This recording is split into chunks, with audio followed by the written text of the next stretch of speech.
Hi. Hello. We're doing the podcast. It's me, AJ of Redirect. I'm joined by Parker, also of Redirect. We have the podcast. It's called Directly to You. We're here. It's episode 201. We talk about video games and Nintendo stuff and whatnot. Today we're talking about a ton of Pokemon. And you can support all of that by going to youtube.com/watchredirect or twitch.tv/watchredirect and give them $4.99. Or if you're on Twitch specifically, you give us Jeff Bezos' money by linking your Amazon Prime account with your Twitch account. You get a free subscription every month. You got to remember to renew it because that is the payment, I guess. Jeff Bezos likes labor a lot, you know? So that's why he wants us to renew it all the time. Also, you can support at Patreon. There's a lot of different tiers. It's patreon.com/watchredirect. All that stuff is linked. You can get access to our supporters-only Discord where we record this show every week. In the future, we're going to do it live on YouTube to people that are supporters. But for this week, we couldn't do that. Logistically, it doesn't make sense. It would be a lot of work. But next week, we're there, man. Live video podcasts every week. It's going to be hype. I think that's all the housekeeping stuff. Did I forget anything? Follow us on Twitter. It's on the screen. Well, the redirect Twitter's not on the screen though. It feels like one day. Yeah, we should just put that in the middle between the two. We'll do that next week as well. Anyways, stuff happened, man. Yeah. Speaking of the future. We got Pokemon Scarlet and Violet, and they seem to be having a bunch of timey-wimey stuff. I don't remember the rest of that quote, the Doctor Who thing. Sure, I don't even know wibbly what wobbly you're talking about. That's what it is. He's wibbly wobbly timey-wimey stuff. I've seen like a season and a half of some point of Doctor Who. Nice. We're here to talk about Pokemon, amongst other things. It's true. Yeah, man. There was a trailer this morning. So the main topics that we're going to, like, bullet points of things we're going to talk about in terms of Pokemon, just like impressions of the trailer. You had a very interesting point to talk about, and it's basically like the assumptions that people are making about this game, or these games rather, and thinking back, what did we know about Sword and Shield and about Legends Arceus at this same point in time by their like second trailer? Right. And so like, can we be making some of these assumptions? Yeah. Yes or no? Because I mean, Pokemon fans, myself included, to this day are guilty of seeing things in trailers and immediately assuming like, oh, I haven't, or not seeing things in trailers even.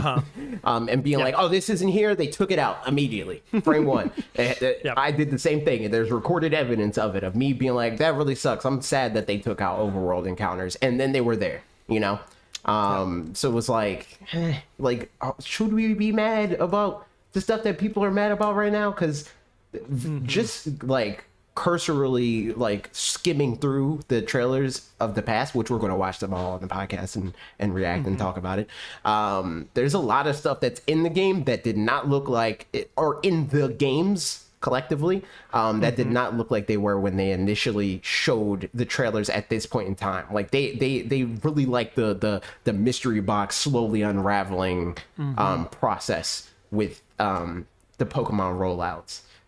Which is funny because we'll be talking in the Patreon podcast right after this one about your video talking about like game delays and stuff like that. And it's entirely the opposite of like Sony's approach, where it's like show as many cool things as you can as soon as you're able to, and then you might have to dial back on some of those things, and you'll show some additional things you hadn't thought of before or whatever. But like it's trying to go all out right from the beginning. Pokemon's just like, I don't know, here's like one or two things, and then here's a couple more things. And by the end, it's like, oh, here's everything. Exactly. But your perception of it changes throughout, which is, you know, for better or for worse, it is what it is. It's true. For what it's worth, I prefer it. Even though, like, again, I fell victim to it multiple times of being like, oh, man, I really wish they did this and blah, blah, blah. And then they turn around and they do it. So, yeah. And to Justin's question of, are we going by second trailer or 5 months out? They're about the same, but second trailer. Yeah, they almost to a T do the same timing for rollouts, because we talked about this multiple times. I don't know if it was on the podcast or it's just been something that I've been responding to people with in streams and stuff. But like you can time Pokemon companies like marketing routine pretty like close to what is actually going to happen. Like they reveal in February, Pokemon Day. They update in like, late May, early End June. of May. Yeah. And then like around say September is when they start picking up and being like, all right, here's a trailer every month. And then they get to like late October and they're like, all right, every other week. And then they get to November and it's like every 2-3 days or whatever.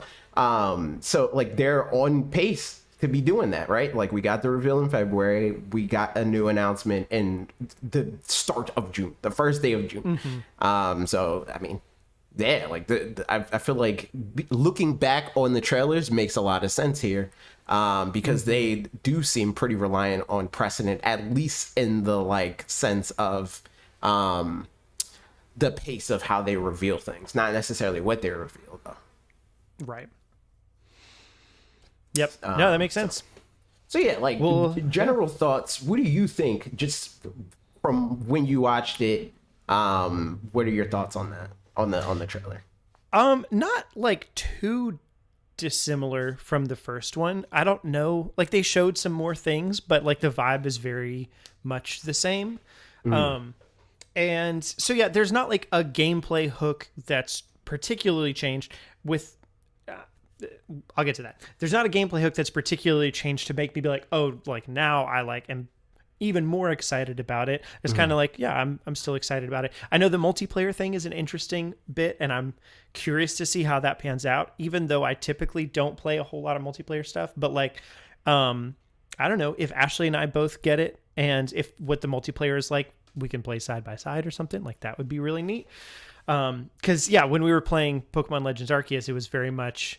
We would both be playing alone it, but together. doing our own things. Yeah, exactly. So if there's some way to tie those two together, that'd be cool.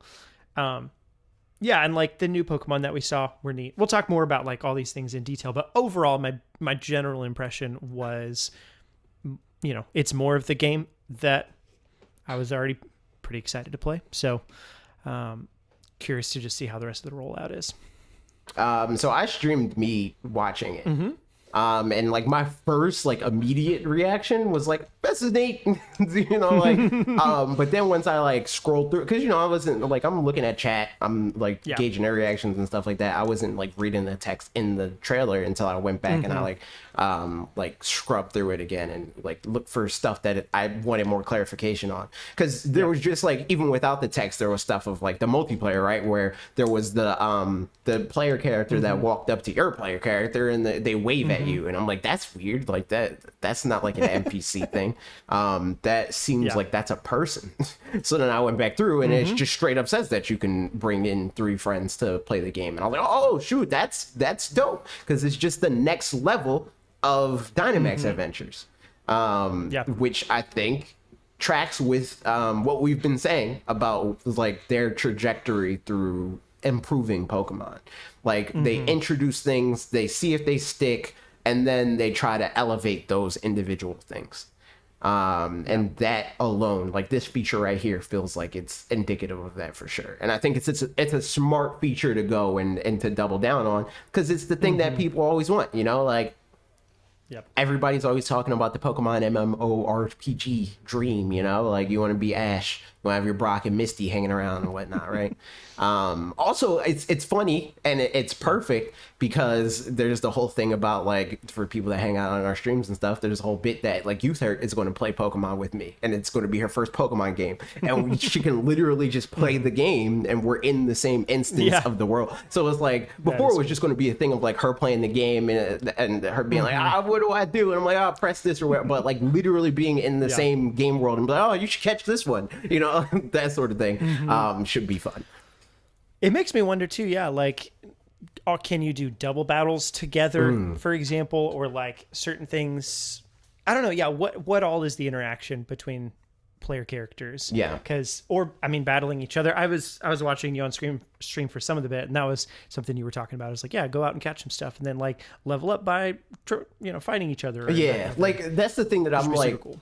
I don't know if they're going to do that, because the thing about it is, like, I know that just Nintendo developers in general are like hypersensitive about players being able to game the experience. And you could very easily game the experience with a friend and be like, yo, just bring your level 100 Pokemon and I'm going to bring your level 100 Chansey and I'm going to farm it with my level 1 so I can get to level 100 faster, you know, like that sort of thing. So like that on that level, I doubt that they would do it, but I could also I doubt see you get them, experience, but like maybe just you do get it for fun. candies or something like that, right? I could see them doing, or I mean, yeah, like you get some other kind of currency sort of a thing, kind of like in Legends Arceus, you get the whatever the stuff was for collecting the satchels, you know, that you can trade it in for something or other. Right. So it's something that incentivizes, but doesn't like fully break the game. Like maybe, you know, you could make an economy out of it for sure, but it's not like the worst thing in the world. Yeah.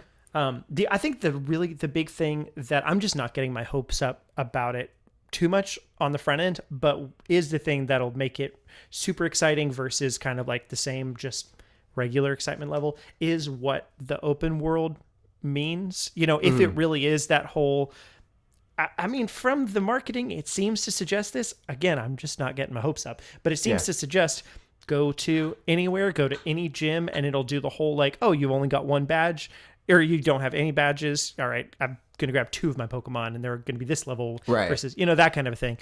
And so if that's the case, that, I mean, tons of replay value in terms of playing again, having a different save file where you go through a completely different order of the gyms. And, you know, at that point, like speed running would be a really interesting thing in a similar way to like Breath of the Wild, where routes could be totally different from each other until it gets, you know, really narrowed down at some point. But, that just seems really fun and really cool. So hopefully that's the case. But again, keep my expectations kind of low on that front just until we find out more.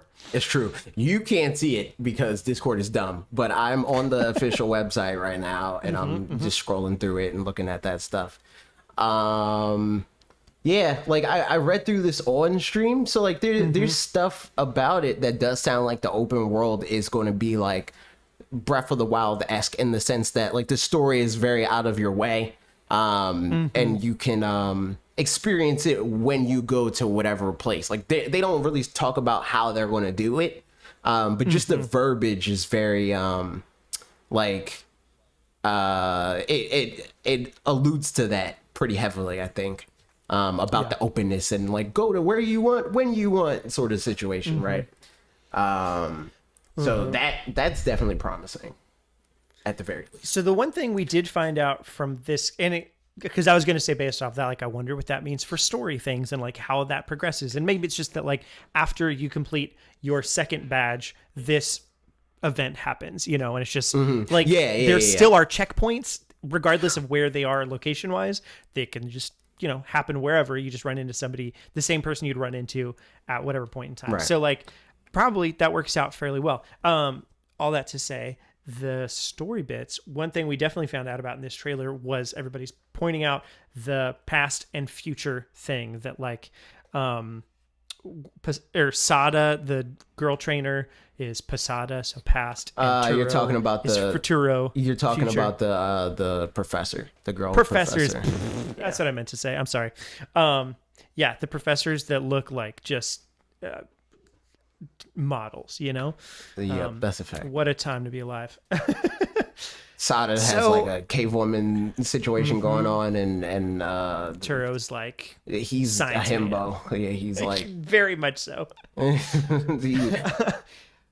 So how do you think time, and especially with the two of them being different, because like what past means for story means a different thing to me than future would mean for story, if that makes sense at all. Yeah. Like the way you would tell a story focused on one or the other doesn't necessarily feel like it would be the same thing. So like how extensive is the deviation between the two, if much at all? Or like what are your ideas? I've got some thoughts, but I don't know totally what they are. I think that like it's not they're not going to go like full send with it, right? Like it's not going to completely change the experience, but I do think that it will be noteworthy because this is something that they've toyed with before with black and white, where black and which one was it? It was black was more futuristic and white was the past.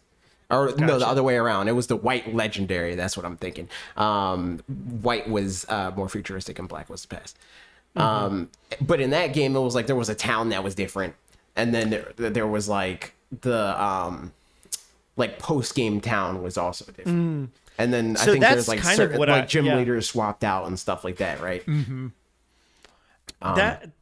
That would have been my guess, honestly. So I mean, maybe that's not even that original at this point, but was that like, you know, the end game part of it has you going, you know, is a fork in the road, basically. Well, not within the game, but in terms of like in the past one, you go to an area that's very past-ish, and in the future, or in Violet, you'd go to an area that's very futuristic, and like probably the story beats play out about the same, just like the content is different. Yeah, but, and I think that that's also like just in regards to getting your like your Pokedex filled up and stuff like that, right? Like we saw that there's the Hisuian Pokemon. Time travel is a pretty easy way to be like, all right, that's how you get the Hisuian Pokemon. Is it like maybe the version or some version exclusives? Like for Violet, you get regular Zoroark, and in Scarlet, you get Hisuian Zoroark. You know, like that sort of situation, right? Yep. I could definitely see that. Or even it'd be like a raid battle sort of thing, right? Where it's, hey, I have a Zoroark raid, and in my version of the game, it's the future, or the present version of Zoroark, and in yours, it's in the past. You know, like that sort of thing. That's a very easy way for them to like play into that, I think.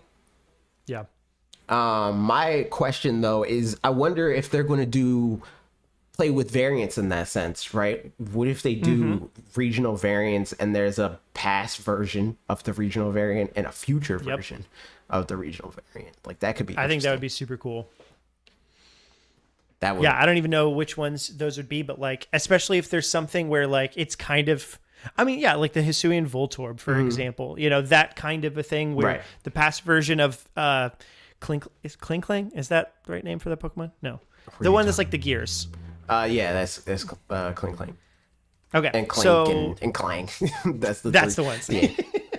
So like, you know, the present version is what it is, and the Scarlet version is like, I don't know, you know, the old timey equivalent of that. And I'm not giving good examples, but just past and future of technology. Or like an easy one, like Tauros, right? Like there's the thing that everybody's seeing the whose shirt? It was like on somebody's shirt in the trailer. It was a bull on their shirt, and it's like, yo, that could be like a Tauros regional variant, which makes sense if it's based off of Spain. You know, we don't know the name of the region. Yeah, there's got to be. Honestly, I'm like, the more that we're getting into this regional variant stuff, I don't know. I'm sure some people dislike it and feel like it's a cop out or whatever. I think like it's a great. I think it is the best decision they have ever made. Yeah, in terms of so like good. Like reincorporating older Pokemon into the new games. You know, because before it was like, oh, we'll give it a new evolution, which feels like half-assed. But being like, oh, you're in a different region and this has a different environment, and you know, like different things happen to this Pokemon, so it will evolve differently. Makes a lot of sense. Yeah.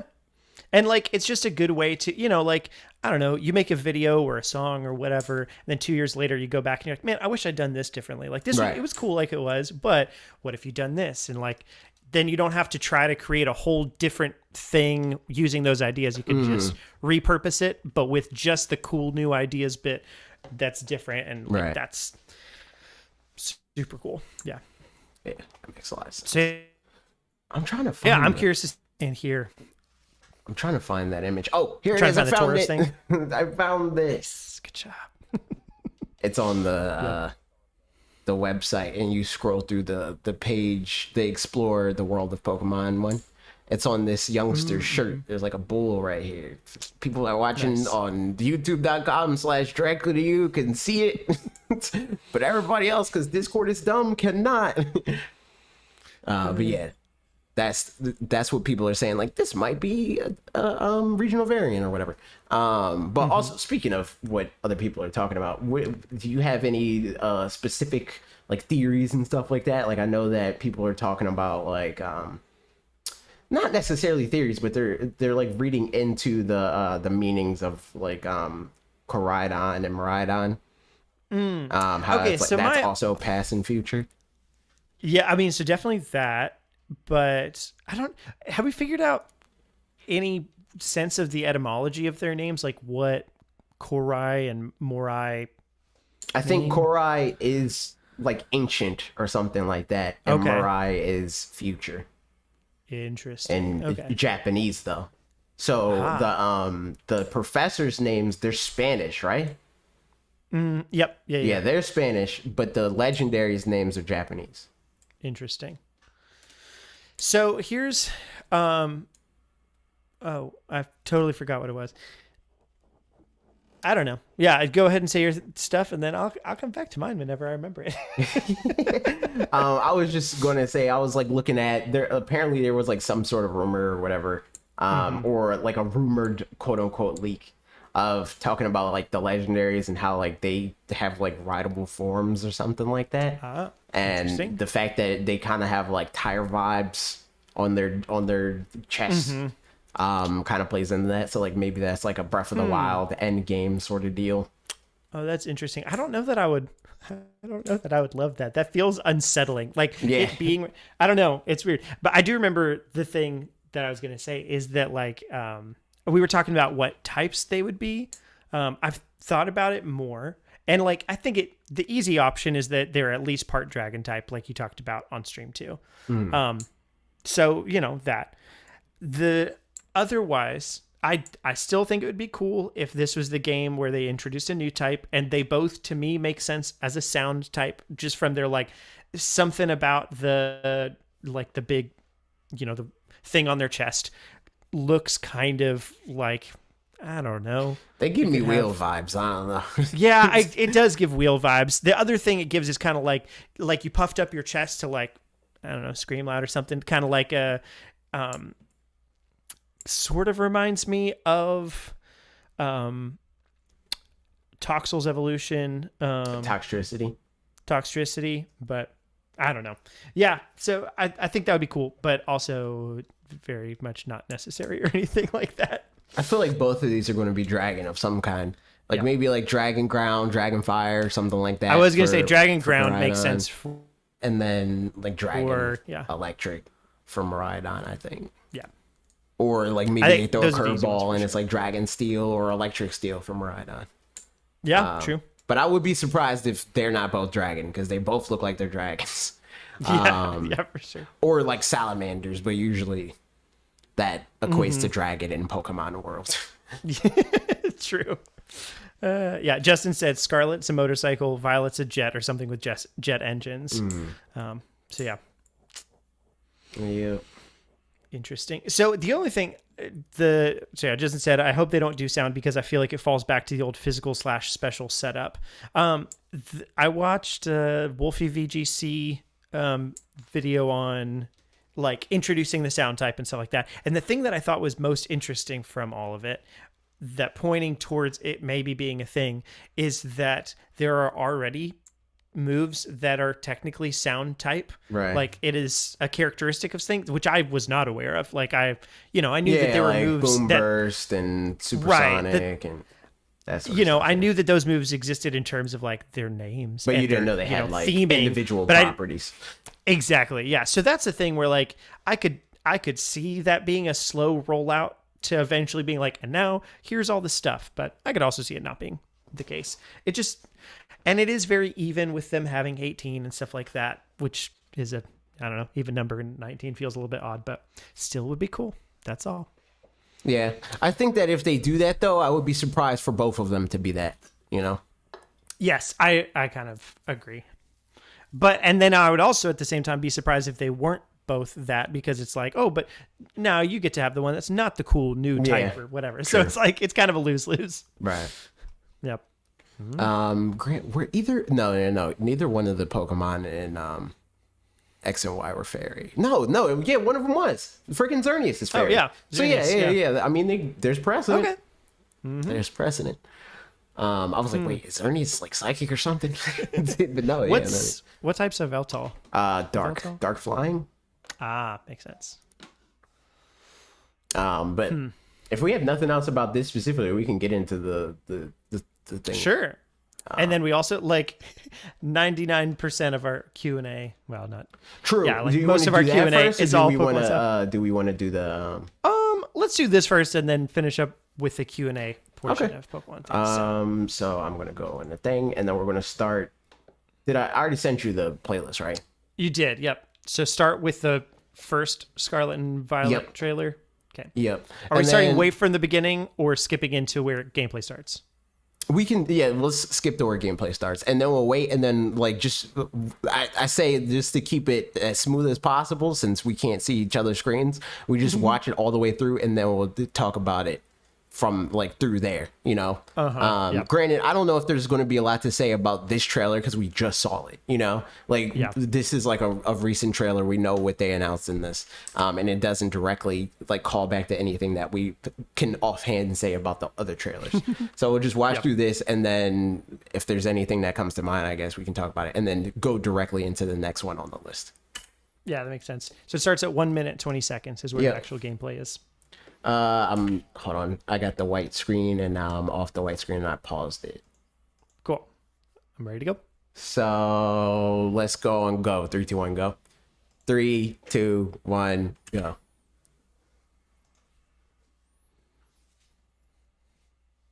This is a thing that they did in the Sword and Shield trailer. It's look at how pretty the world is. Drone shot. Windmills, Pokemon roaming, wild area sort of situation is back. The Pokemon off in the distance being lower frame rates and stuff is something that obviously was in Legends Arceus, but also was then in Kirby. So I think that's just kind of a new Switch thing that they're doing to optimize performance. So I expect we probably still see that. Wait. Does this have all the types represented on that star? I think so. Could that mean a gym of every type? That would be cool. Yeah. If there's more than 8 gyms, that would be dope. And you can choose which ones you do in what order. The other ones become Elite Four or something like that. Yep. Okay, so the rest we can skip and then it's just Pokemon Scarlet Violet. You see the Pokemons. Woohoo. All right, and that's the date. Yeah, Pog. All right, Sword and Shield. I'm on the Switch thingy. I've got an ad. Oh. Okay, let me go back. All right, you ready? Right. We can just start from the Switch thing because it goes immediately in the gameplay. Yep. All right, on go again. 3, 2, 1, go. Panning out, seeing everything. We get the look at the world again. You see the trainer sooner in this though. That's true. Yeah. So we see the trainer. They go outside their house. Mm-hmm. There's still no Pokemon in the world on these shots. Yep. There's no Pokemon here. From playing the game, there are Pokemon in all of these areas. Oh, totally. Absolutely, yeah. First thing you run into Pikachu. I don't even think you can find Pikachu in this area. You're right. Totally right. These are all old Pokemon, which is, same. Yep.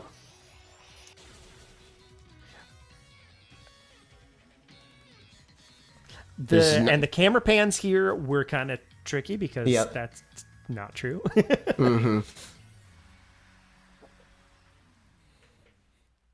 Cool. And then the cutscene. This is just a cutscene for the legendaries.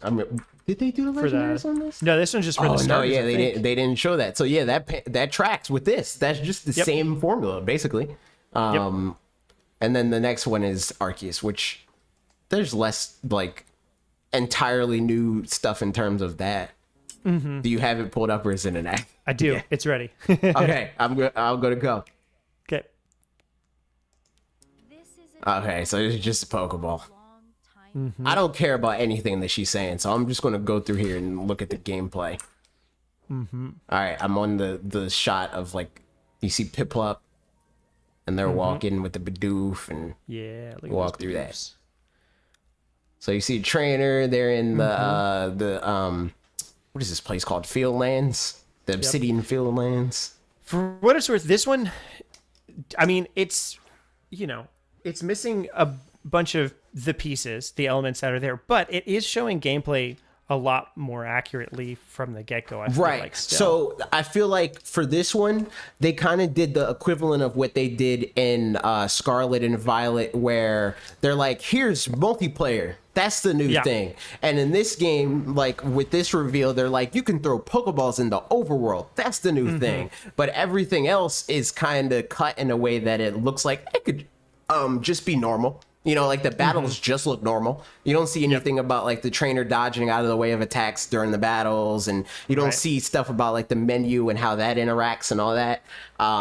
So like in that way, there's like a misdirect. It's like, is this just a regular battle system? And I don't think we saw anything in like any official marketing that directly showed that, like what it looks like while you're battling until the week before or something like that. We definitely didn't see it in the first two trailers, but we'll see with Arceus because that's the next trailer that we're going to go into. This is the second trailer for Arceus. I'm on this one, time-wise, I have an ad. Okay. But this one, timing-wise, was also, this is about 5 months before. So, same timeline as what we're looking at with the rest. All right, I'm ready to go. Okay, on go. 3, 2, 1, go.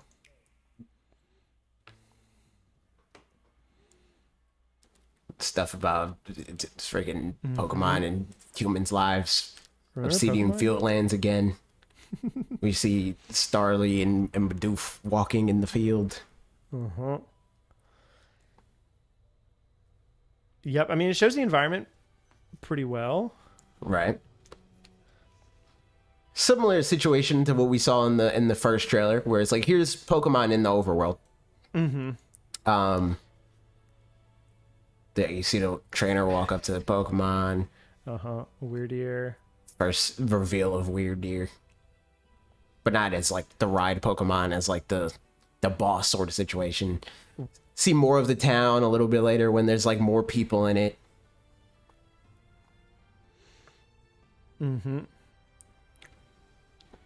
The first time you see adults. The Breath of the Wild shot. Yep. Always. Chasing the Pokemon. Sneaking up on Weasel. So, okay, I'm trying to think, what did we... Because at this point, I'm just watching and like, that's how the game goes. And honestly, I guess at this point, it is pretty much showing... I can't remember if crafting shows up in this one. I think it does. Actually, no, I think that showed up. So here, look at that with the Pokeball, how they did that. They just cut to the scene of him throwing the Pokeball. There's nothing about like him aiming it in the battle. Yep. And then they just eat off there. And it's yeah. Okay, so the main thing that isn't in this one, I'm just kind of scrolling through and seeing what comes ahead, is this one doesn't show anything about crafting and resource gathering, which honestly is a pretty huge, to me at least, in terms of like my enjoyment of the game. I really liked the resource gathering and crafting and stuff like that. So at this point, I still had a lot of questions in the same way that I'm curious about the open world, and I can make assumptions about the open world for Scarlet and Violet. I just didn't know. And so, there's still something to be said for, even though everything that is showing here feels like, yep, this is the authentic, gameplay and all that.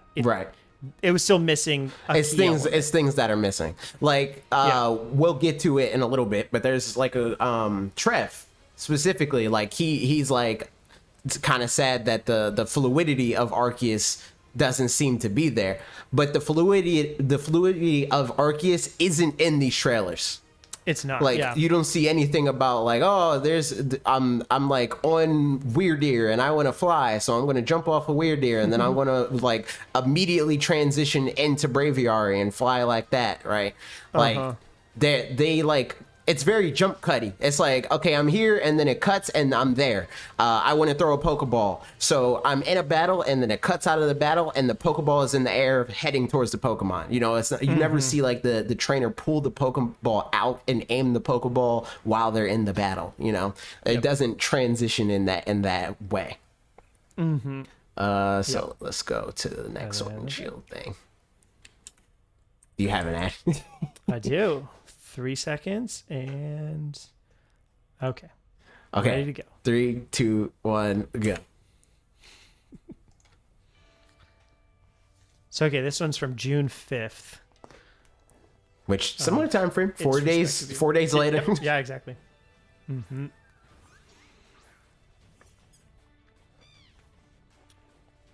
Yeah, I feel like this one, because it was a more standard Pokemon, we had even a slower rollout, which I feel like is a little bit more the case with Scarlet and Violet as well, where it's letting us make assumptions in large part. I don't even think in this trailer they showed that there's Pokemon in the wild there. I mean, like in the wild, just everywhere. Yeah, like no, you're totally you don't right. even see them. Yeah. Nope. I mean, they showed it in the wild area itself, obviously. But yeah. But I mean, just straight up in the wild, just exactly. Normally. Like the Pokemon that you even see them run into a Pokemon, like that whole sequence of like them walking and then a Pokemon appears, but it's one of the hidden encounters. Yep. And then you see shots of the wild area, and this was like the first time that they showed that even. And even in the wild area, it's very sparse. It's like one Pokemon per shot, pretty much. Yeah, and this is the first thing that they're showing the max rates. So, I mean, this is something that we saw here, but we haven't seen for Scarlet and Violet yet, is kind of the... How, like, what you do with other people. Yeah, exactly. And also with other people, and if there is a, Z moves, Mega Evolution, Gigantamax. Yeah, true. We haven't seen like the like new gimmick. Right. I mean, so far what we know is open world is the gimmick and multiplayer is the gimmick. Right. And maybe that is it. And honestly, if those are done well, then that's all that it needs to be. Right. But you got to assume they're going to do some sort of battle something showy. Gimmick. Yeah, something like that a transitions to cards and all that, Yep. And then this is the first gym that we saw, which we still haven't seen yet. We haven't seen anything about gyms. Yeah. We don't know if they're, I mean, we got to assume again that there's gyms, but we don't know if they are gyms. Like, I think even now, like at this point in Sword and Shield, they weren't calling gyms. They were like calling them stadiums. And then there was like verbiage about like how there's like a league system within the gyms, and people thought like, oh, maybe that means that there's more than 8 gyms, and like there's gyms that become gyms later on, and that sort of thing. And then here's our first look at the legendaries for this game. Yep. So that tracks too. This is pretty 1-to-1 with the Scarlet rollout. And I think that's the last thing for this trailer is the Zacian and Zamazenta. So. And then we've got today's trailer. Yep. So let's check that out. Do you have an ad? I do, but it's almost done. I clicked trailer just to be ready. Okay, I'm ready. Okay, 3, 2, 1, go. Backpack. This is reminiscent to the first trailer of Sword and Shield, where they showed the trainers in their backpack. You see a gas station situation. We still don't know what that building even is.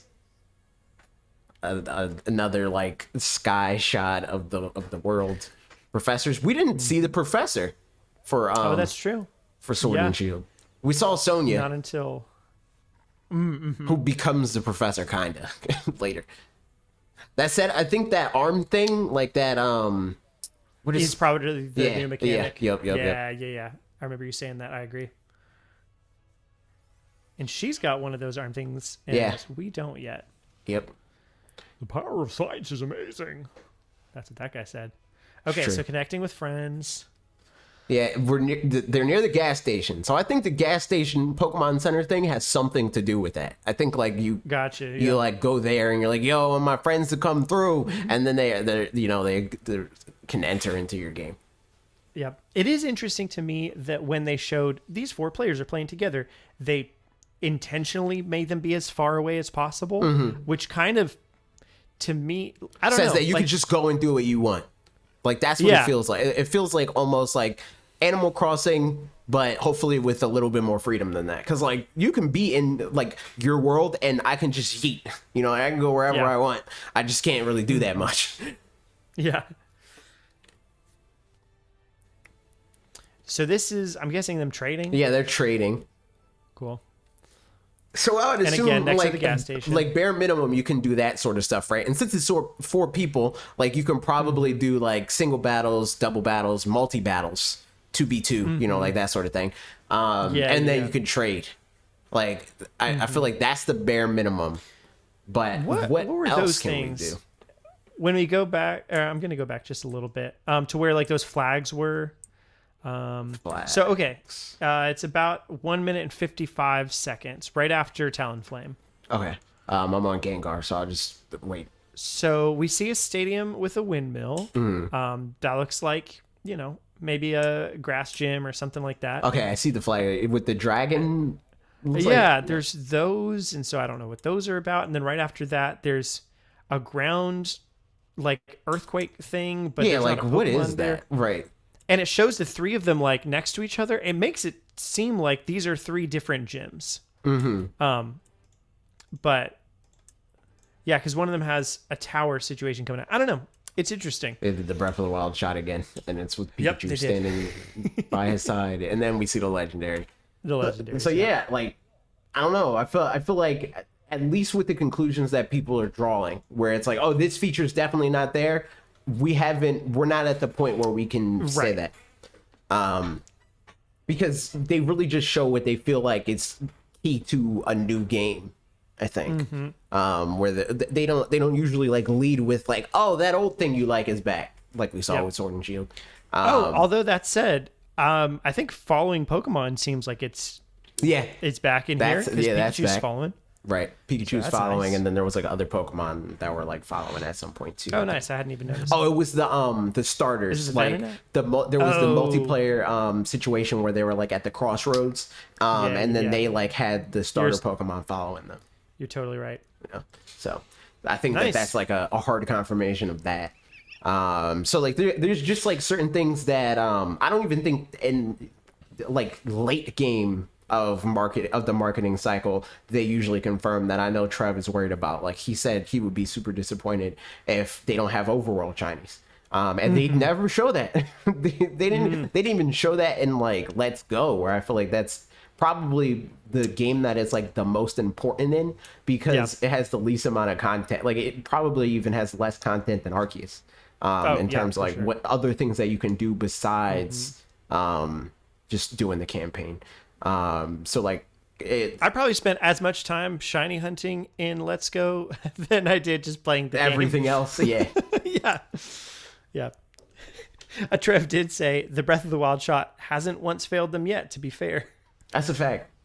So it's like, and I'm not necessarily ready to say like, oh, we're definitely going to get all the Arceus stuff. This game is going to be everything we want. I just think it's too early to say that it's not, to be fair. And I think that these trailers show that, like, none of the trailers like fully blew out what makes these games the best part of these games, particularly Sword and Shield, obviously, because the best part about Sword and Shield came after the fact. But, but yeah, like, yeah, I don't know. I think we can be more on the optimistic side than negative, because like the stuff that they've shown and like they're doubling down on is like, I feel like what they want to be like, this is the new and improved part.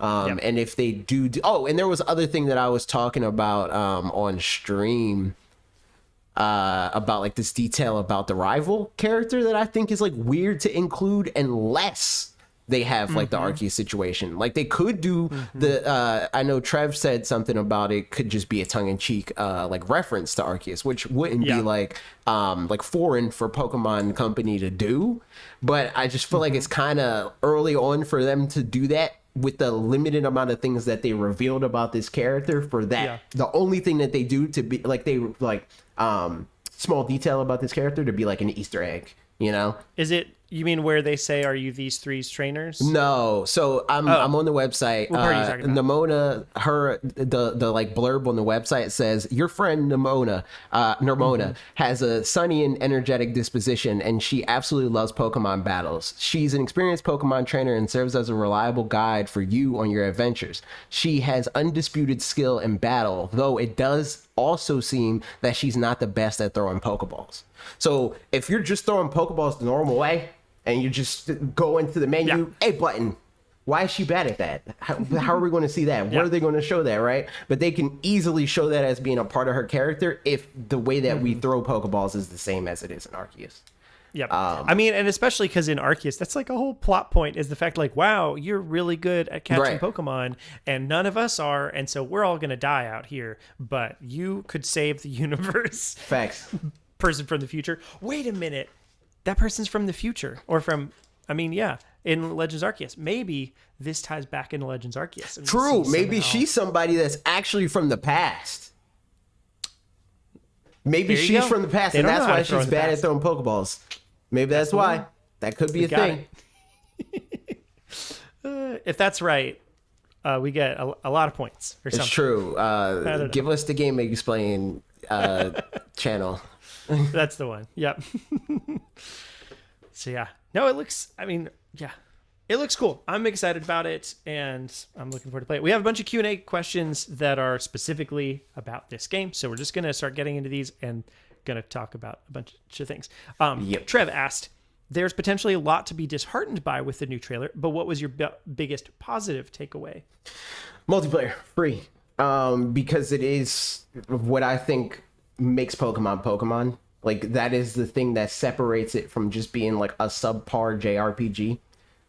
Is the fact that it has this like well thought out battle system that also facilitates the single player experience, right? Like there's other games like Fire Emblem, right? There's like certain Fire Emblem games that have like Drivatar level, like I have my squad or whatever of characters that I use and the equipment that I give them and stuff like that. Let's see if you can beat the AI that's informed by that. But no like long-standing popular RPG has a competitive battling scene with an like that is a campaign-based RPG game, right? Like that is unique to Pokemon. So for them to like continue to grow what sets them apart from everybody else is what I think will sustain them in the future. And help them continue to grow as a brand. So to see them doing the thing that everybody's like been asking them to do for decades at this point and just make it the anime in that sense of like, I really like you. We should journey together, dude. It's great. The fact that you should be able to do that seems dope. So. And honestly, it like, I feel like this could be a game that if they handle the multiplayer well enough and it's like seamless and like you can really actually just play through the game like that, I will play this game multiple times because that's like an easy co-stream thing. It's like, yo, we should start a Pokemon save. We should do a Nuzlocke or, Soul Links are easy to do now. You don't have to like get a ROM hack or whatever, right? Being able to be in like to like go through the game and play the game like normal with another person, I feel like it could be a big boon for them. Yeah, I think honestly the way that they do multiplayer would be something that, depending on what it is, like because right now the way multiplayer exists is just competitive or with now Dynamax raids, you can do it with Dynamax raids. I happen to not care that much about the content of Dynamax raids, so that's not a huge appeal to me. I mean, also it's one of those where like once I fall off a game, it's just hard to get me back onto it. If that had been something in the base game, maybe I would have done it and like really enjoyed it. But that said, those two things haven't been a huge draw for me. But when multiplayer is done right, then like I would probably like to do that. So especially at least playing with like, Ashley or you or something. So if they do that, depending on how it turns out, that'll be cool. I think for me, the biggest positive takeaway really is just like 1 second. I wanna talk about this because they added on to the thing about the answers to the question. Justin says, as long as it doesn't destroy single player, like Pokemon is easy enough as it is. Which I mean, true. But the thing that I'll say to that is like it could very well destroy single player in the sense that people can easily get overpowered and stuff like that. But it is also equally as easy to not let it do that. Like people just play the game in the way that they've always played the game, and I feel like all the like making experience easier to get does is allow you to experience more of the game in a way that is not annoying. Like you can have a lot of different teams now if like playing through the game with friends helps you level up faster. It's like, okay, well, I can just have every Pokemon I catch up to level 100, and now all my Pokemon are strong by the time that like I'm finished with the game or whatever, right? Granted, I don't even think that even if you do get experience through battling friends and stuff like that, it's not going to be like, oops, got all my Pokemon up to level 100, Yeah. I'm specifically referencing Let's Go's 2v1 battle system. That's fair, but I think that is a different situation because that was specifically marketed as a support thing. It was like meant to help people that were bad and or let people that are bad play the game without negatively impacting the game. Yeah, and there was a bunch of stuff in that game that was specifically tailored to the whole, like that game had the strongest, like he toughed it out for you, and he, Pikachu did extra power. Like Pikachu and Eevee in that game were like way overpowered just because it was supposed to be as casual. Yeah, because they want you to use those Pokemon, and those Pokemon are bad, so they wanted to be like, let's make them somewhat competitive. Yeah, that's true. Trev said BDSP had a lot of friendship too. That's indeed. But like, I think it's the kind of thing where even if those tools are available to make the game easier, it's probably something where I know that at times, if there's a tool that could make everything easier, for some people, it's like, man, I can't not use this thing to like cheat the system because I just want to game the system, Which is weird. But then it ruins the game or something like that. I find it weird for people to have that feeling and then be mad at the game for that, right? Like the game didn't force you to do that. The game doesn't even encourage you to do that. People are just I can do this thing and like overlevel my Pokemon and I'm going to do it. And then once I do it, it's all the game's fault. And it's like, what? It's like, taking Elden Ring as an example. So Mitch was telling me about his playing time with Elden Ring. Context for other people, Mitch is a friend of mine. He's getting married this weekend, so that'll be fun. That's why we're doing this today instead of on Friday. In any case, so he plays tons of Dark Souls games, just like loves Soulsborne, everything.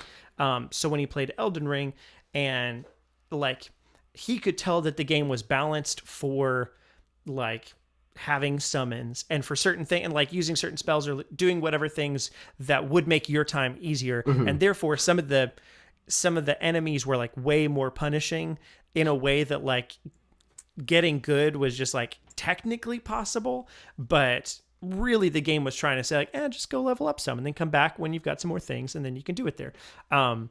And so to some degree that was a detriment to the experience because it didn't feel as like refined or something like that. But then at the same time, he just used it as an opportunity to like, all right, I'm just going to get good even more. And he was like, I'm going to not use summons just because I want to, and that'll be fun. And like some specifically really, really hard boss, he's like banged his head against the wall for forever. And he's like, but finally he did it and he beat her without any summons and was very proud of himself. But even then it was something where it's like, yeah, I mean, sure, he wished that the game, would have been more refined towards the thing that he wanted, but it doesn't make it a worse game for it. It just makes it a game less tailored to him specifically. I would argue for the good of everyone, it is much better for a game to allow you to breeze through the game easily and have the option to make it harder than the game be designed to be hard. And the people that don't want that experience or can't enjoy that experience for whatever reason, be it like accessibility or whatever, right? Can't play the game. Like you have the option to do it and you're just mad that the game allows you to not play the game and be like this try hard, like I'm the champion of the video game because I can say without a shadow of a doubt that I beat the game that is hard, and you can't say nothing that I cheated through it. But just the possibility of like, this guy probably grinded level 100 chances and blah, you know, like just that makes people feel like this game sucks. And it's like, dude, shut up. Nobody cares about your pride in the red green spec video game. You know, it's a math game. It is for babies. It is designed for 10-year-olds. You're not good for beating it, you know? Like, just let it be fun for everybody. It doesn't have to be this try-hard thing. Yeah. It is rock, paper, scissors with 2 plus 2. Like...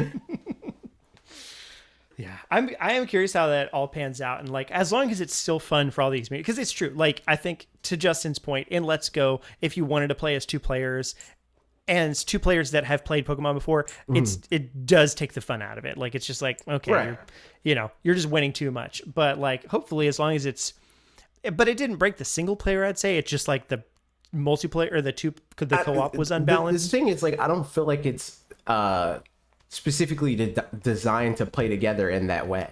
Like, looking at like what they did in the trailer, right? Like it's like, oh, you're in my world, sick, and then they disperse to other corners of the world. You know, it's like it's that alone together sort of experience, but it's just more 1-to-1, where it's like, man, I really want this specific Pokemon or whatever. And it's like, oh, I bet I'll fly over there and I'll give it to you, or you know, like that, or even like I found these Pokemon over here, and it's like, oh, cool, I'll come over there. Like as opposed to if you're in separate games or instances of the game, and you're like, oh, I found this rare Pokemon. Other person can't do anything about it because they're in their own game. But in this one, you can just like pop on over there. Because there's nothing in me that like, even if that like given the power where it's like, man, we could really team up on this gym leader and both get the gym badge. I wouldn't want to do that, you know? Yeah. Like even if I'm given the option, it'll be a thing just like the anime where it's like, all right, we're both entering this gym and I'm going to go first and then you go next or vice versa, right? It's not like we could get this gym badge so much easier if we team up. I'm not doing that. Like, and I don't have to do that. And I'm sure that there will be things in the game that will allow you to like battle together, and it's designed for that in the way that like raids are designed for that. But just because there are things that can be made easier because they're not specifically balanced for 2 people doesn't mean that it won't be challenging or it's like specifically a handicap or anything like that, right? I think it will be easy to know what is made for it and what is not, but it makes easier, which I think is a plus. I think is a good thing that they have something that's built in that could make certain things easier for people that want it. Yep. I mean, last example on this is, my godson Asher is playing was playing Pokemon Legends Arceus, and he got to the and for what it's worth, I'm not specifically talking about you, Justin. For like, I know that you're saying that you hope it's not Let's Go, and I what I'm saying is like I don't think it will be that. But also I don't fault you for not wanting it to be Let's Go. Because I think that would be something different, because again, they marketed Let's Go as like, this is a support mode. It's the like Cappy mode in Mario Odyssey, you know, like that sort of situation. And this doesn't feel like it's marketed like that. Right. Yeah. So the use case in this case was he'd gotten to the post game fight that we all know which one I'm talking about in Legends Arceus, which is just like suddenly way harder than a bunch of the other ones. And so he was like, "Oh, could you help me sometime?" And I was like, "Yeah, sure." And then I never did. We never did that. He's playing other games. So at this point, water under the bridge. But even if I wanted to help, it would have been like, okay, well, let's go get some grit stones and let's catch some new alphas and, you know, whatever, that kind of thing, as opposed to like, let's gang up on them. Yeah, right, exactly. And it's like, you know, it's super cheap to do that. But also, who cares? It's a game, you know, like... Yeah, like, it's not affecting anybody but the person that is doing it, right? And if their enjoyment is not hindered by that, and in fact is improved by that, more power to them, you know? Like, there's just certain things that, like, a good example is like Zelda games, right? Or any game that has like puzzles. There's certain people that will see, like I'm playing the DLC on stream right now. We'll talk about that when we get to what we're playing. But like, I'll get to certain the DLC shrines and stuff like that, and it has the thing of like, here's the pictures of the map of where you need to go. I don't care. I'm going straight to the walkthrough. Tell me where I need to go. Like that. I get no dopamine from looking at the map and be like, oh, that matches up with the photo. Okay, that's perfect. That's exactly where I get no dopamine for that. All it does is frustrate me. So I'd rather you just tell me what is the name of the place that I need to go to. Some people that do, sure, they can go through and they do that, right? But giving somebody that doesn't the option to circumvent that, I don't think hurts anybody. In fact, I think it just encourages more people to want to play the game in the way that they want to play the game. Yep. Moving on to the next question, because we could talk about these. So actually, yeah, we'll just keep going with the question. Benjamin Aquino asked, do you think that the newly revealed legendary Pokemon are well designed? Are they too cool? Do they still look like Pokemon or border on Digimon? I think the Digimon thing is kind of weird. Because I think Alex said that they're like Digimon, and like Digimon and Pokemon definitely have like very distinct designs, and this was proven because I streamed or on Youth's channel we streamed her guessing what's a Pokemon or what's a Digimon, and having very little knowledge of Pokemon and no knowledge about Digimon, she was able to be like, this is a Pokemon, like this is the Pokemon-esque design. And I feel like these are more Pokemon-like than they are Digimon-like, for sure. Like, there's certain Digimon that kind of veer more towards looking like Pokemon and vice versa. I think these are Pokemon that are like Agumon. Like, if they are a Digimon, that's what they look like. They like they look like the Wargreymons, the Agumons. That's like, this could be a Pokemon, but not like, oh, Digimon's Digimon sort of thing, right? Yeah. Which I don't think is too far. I think that that's like an okay like line to be at. For what it's worth, I think there's also just kind of been an evolution of Pokemon style and like what it looks like to be a Pokemon anyway. And like I've definitely seen some Pokemon art type videos where they're like redesigning Gen 8 Pokemon as Gen 1 Pokemon or something like, and if they were in Gen 1. They just take elements away and make it more minimalistic. It's just different. Right. Basic. Because it's like how it's kind of wholesale moving in that direction. And that's right. Because it's like on the NES, right? You can have a game called Tennis on the NES. A game called Tennis on the Switch is not going to sell the same amount that it would on the NES. And that's where we're at. It's like, it's power creep. It's like, okay, Pokemon can't all be this like very simplistic silhouette. Some of them have to be more complex than that to like stand out, So it makes sense, especially the legendaries. Like, I feel like these are at a good place where they're like more like their design is more involved than most Pokemon, I would say. Yeah, for sure. But it's not over designed. Like, I think that like Gen 4 last stage evolutions, like the freaking what's his name, Probopass, like those type of Pokemon, they're over designed. I think that these are like tasteful in that sense. Yeah. I think, I mean, Justin said legendaries are more complex in general, and that's 100% true. Even going back to like Mewtwo is like definitely more complex than some of the other ones in Gen 1, and moving on from there. But like, I think these ones, I don't know. I think they look good. I think they look better, in my opinion, than I don't like Zacian and Zamazenta. Like the sword and shield Zamazenta. I do like Zacian though. That's the one with the sword, right? Yeah. Okay. Yes, I like him fine. I think the sword just raises more questions than anything else. It's like, is that part of him? Yeah. Does he just always have a sword? Do they all have sword? It's like just a weird thing. But there's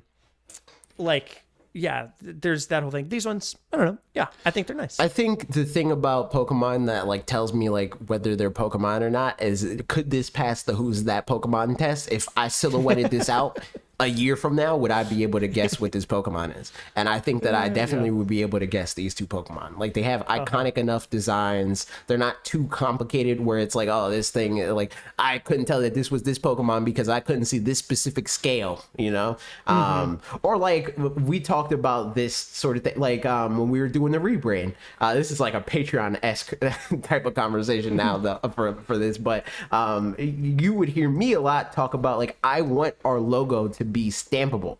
I want it to be something that if it was all one color, people would be able to tell this is what this is. It's very clearly this. Like without any added gradients or like it needs to be like on a specific background or like that sort of thing. I think that these Pokemon are stampable for sure. Yeah. Yep. And that like you can bring them down to their roots, and you still know what they are. You know, even if you just had like a snake with 2 big chunky legs and some like headgear kind of looking thing, you'd be like, yeah, that's the one who's Kowaidon. It's one of them, and then the other one just like, you know, a little bit phallic looking with a tail and jet engines. That's the other one. Yep.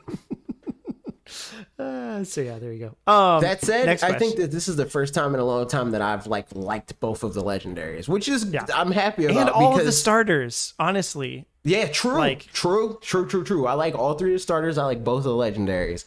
And that works out because I already was committed to which one I was getting beforehand. And it wasn't my choice because we bamboozled youth into playing the video game because I was like, all right, which one do you want to play? And she was like, oh, I'm getting Violet. And I was like, oh, okay, you're in now. You have to do it because you said you're getting it. So I was like, I'll get Scarlet. So I'm probably going to get both, but I'll play Scarlet. Nice. But yeah, I think they both look good. It's true. I agree. Let asks, between the new professors, Pasada and Futuro, and the new legendaries, past and future seems like a big theme. How would you like to see those ideas used in the upcoming Pokemon games? I definitely want them to do. Yeah, I definitely want them to do the thing that we talked about with like the variants. I think that's a very simple way for them to like double down on that concept. And like double up on the variants where it's like, oh, there's a regional variant from the past and from the future, from whatever region, right? And then like some sort of like situation where you can only get certain items from this version of the game, like something that encourages people to explore other people's worlds, because it's like, oh man, this thing is destroyed or whatever in the future, so I gotta go to the past so I can go to this area and get this item or whatever, or like catch this Pokemon at this time or whatever, right? Honestly, that's the thing, is like in the in other games when you didn't want to make version exclusive stuff that different because it's like, oh, you'd have to buy a whole new game to be able to use that. But now that you can like not just trade with somebody else but actually go into their world and do stuff with them, like, yeah, ideally you could make significant sections be quite different and not even matter because like you just pop on over there. Straight up, granted, as we know, because we see it all the time, there will still be people that complain because how come I can't do it by myself? Yeah, exactly. Why are they making me buy 2 copies? It's just like they're not like, they want you to have friends. Like that's all they want. And I think that it's easier than ever. Like in older games, sure, like without the internet and that sort of thing, like it's way harder to like find community in that sense. But now it is very easy. Like if you're in the comments of our videos being like, I can't believe that there's like, freaking join our Discord, dude. Somebody will help you complete your Pokedex. I promise you. And there's a lot of other communities that are like that. That's how I've completed every Pokedex that I've had to complete since I started this channel, was through the community. You know, like it wasn't from buying multiple copies and playing through the game. It was, yo, these are the Pokemon I need. And then one or more people are like, yo, that's dope. I have these Pokemon. And then that's what it is. You know, like it's pretty simple. Yep. And it's not even like a creator specific thing. Because like that has also happened for members of the community where they did the same thing, and they were helped by other members and stuff like that. Like it's pretty straightforward. Indeed, it is. All right, moving into the next question. Kate asks, do either of you have any predictions for the starter evolutions? I just hope they don't do my Leaf Kitty dirty and turn it into a green Incineroar. I do think that they're probably gonna like keep it quadruped just because people are so vocal about not liking that, and I feel like they do that a lot, right? Where it's like, we're going to give you what you want, but we're going to torture you about it. So it's like they're like, we're going to keep it quadruped, but we're going to give it Incineroar vibes so that you're like fearing it. Just like the with Incineroar, ironically enough, of people being like, oh my god, I swear if this is firefighting, I'm pissed. And then they're like, all right, we're making a wrestler Pokemon. People are like, They break their TV, and then it's Fire Dark. Fire Dark. Yeah. Like I feel I'm getting those type of vibes for this. Like I think that they're probably going to keep it quadruped, but they're going to flirt with the idea of like, maybe it's Incineroar, maybe. Yeah. You know. That'd be funny. I mean, for me, yeah, it would be nice if it stayed quadruped. I would also like it to be as much like very Lynx-y. I mean, the start Lynx, but like that's the direction I hope they go in for sure. Is just like really leaning into being Lynx, because I think Lynx are cool. So that's my only thought on that one. I honestly don't really care that much about the other ones. I just want to see what they turn out as. The thing that is sad is my favorite one is Quaxley, but he is freaking colonizer Pokemon, dude, and that's conflicting for me. But he's cool, man. Maybe he has a change of heart as he grows up, you know? Maybe he I think it's going to be ways. the opposite. I think he's going to be more colonizer. Right now, he's like baby colonizer. It's not his fault, you know? But when he grows up, he's going to be like a freaking captain of the force, you know? Yep. But Absolutely. yeah, it's like, I don't know, man. I think that Duccaneer, whoever suggested Duccaneer is onto something. Like if it's not that, I'd be surprised. At least as the middle evolution. Like that feels like a middle evolution name. That's a fact. Yeah. Oh, for sure, being a conquistador. Yep. A conquistaduck. Absolutely. A conquistador. There it is. Yep. Got it. Something along those lines. I think he's going to be like water fighting or water steel or something like that.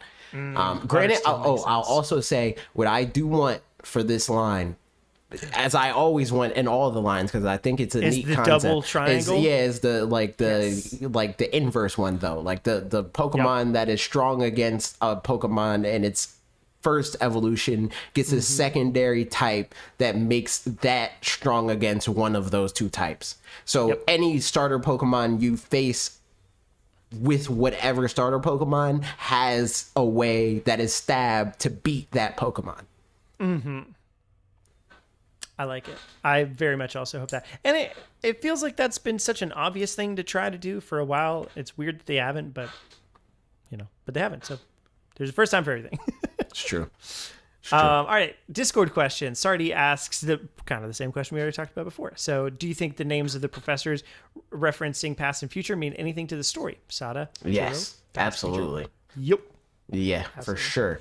The thing that I'm curious about is like and I try to look into, I feel like this is like a whole freaking game theory sort of video.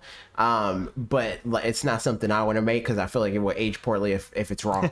But something like, I want to know about the oranges and the grapes, man. Like what's going on there? That's what I want to know. Yeah. Just because we see a bunch of them in the trailer? Yes. Oh. That's a good question. So it's like, and also in all the marketing before this, like what's going on with that, man? Yep. That is interesting. Next question. Jump on everything. Yeah, obviously, but like they didn't make like freaking like curry. They had the curries emblem of the Galar region, like you got these freaking grape and orange emblems on like what I assume is one of the more important buildings in the region. Yeah, like curry isn't like physically like a physical embodiment of any part of the world. It's just something that they talk about, and they're like, you could make that, but here it's like there's a huge flag. It's like a freaking crest.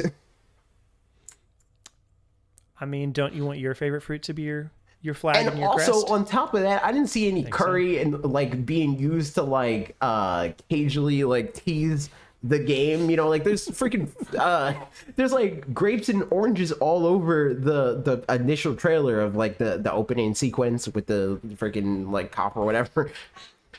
I don't know. I feel like there's like some sort of significance there, and I want to know what it is. Yeah. If there's not, like, what a frustrating and a weird. I mean, frustrating. Yeah, it's like a but weird what a thing weird to do it like that, just to like set something up. And it feels very much like a Lost thing of, as in the TV show Lost, where sometimes they'd set up a mystery and just be like, oh yeah, we just forgot to ever finish that one. And but I feel like Pokemon literally never does that. Like, No, yeah. it's like the opposite of like the Occam's razor thing, where it's like all the Pokemon they put, so even the Pokemon that are very stupid, you know, like the freaking like ice cream Pokemon, like that sort of stuff, they put thought into that, you know, like there's like there's like very specific regional significance to like every Pokemon on some level, right? So I want to know what the thought process is for the oranges and the grapes. Yep. I don't know. TBD. My like initial thought is like, you know, like grapes, they have like there's like the I guess it's just orange and violet for one thing. Yeah, like color wise, which I mean was the obvious thing. Yeah, that's everybody already figured. I think like the thing about the grapes is the only thing that I partially think I have an idea of what it is. Where it's like grapes have this very like specific like relationship with like wealth and like royalty, where it's like the whole thing of like them carrying somebody on that like the whole throne situation and feeding them grapes and stuff like that. I feel like plays into this in some way, but I don't know about the orange part. Yeah, Eric said orange is the new black, so there we go. It's Netflix. This game is Netflix. It's true. That's cursed. A fact. That is cursed. Funny that Netflix had like their worst season. I mean, their worst financials ever, and then season 4 of Stranger Things, they're like, "Oh, here you go, guys. We'll see how that pans out." I mean, I feel like that's a cause and effect sort of thing, where it's like, I mean, probably we need it now. I mean, it's part 1. Like the last 2 episodes are coming out later, so yeah, maybe truly they were like, "Well, we are done with 7 of them, so you get what you get now, and like come back later."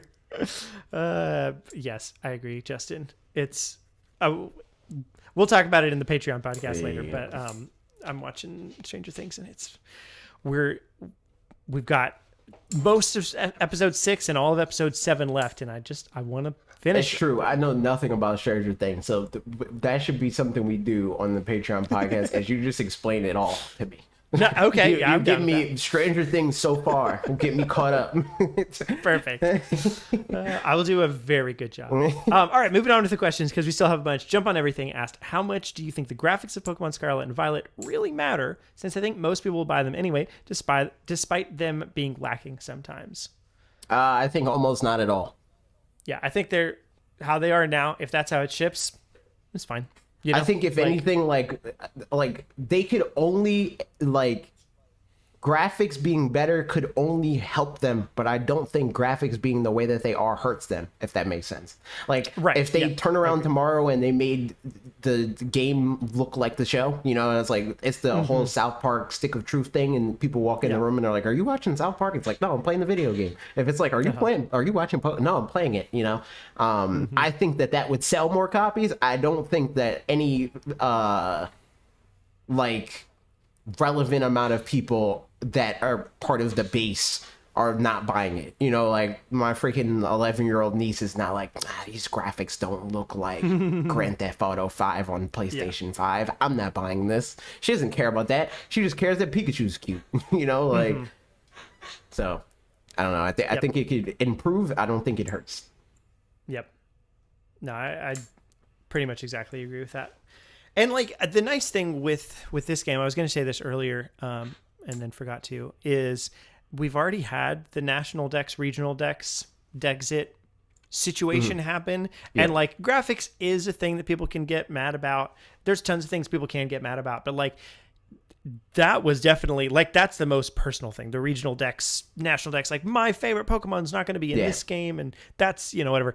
That's happened once now. So like, people will get mad. They will not get as mad. I can't envision people getting as mad about much of anything as they did about that. I just think the part of the fan base that gets mad and feels like that impacts the success of the game is way smaller than they think they are. Absolutely. You know, yeah. like they're as seen by Sword and Shield. Loudest for sure. Yeah, exactly. Like Sword and Shield is probably the most hated Pokemon game in a long time by this segment of the fan base, but it's one of the best selling ones in a long time, you know. So it's like I feel like they have like no real impact with how the games perform.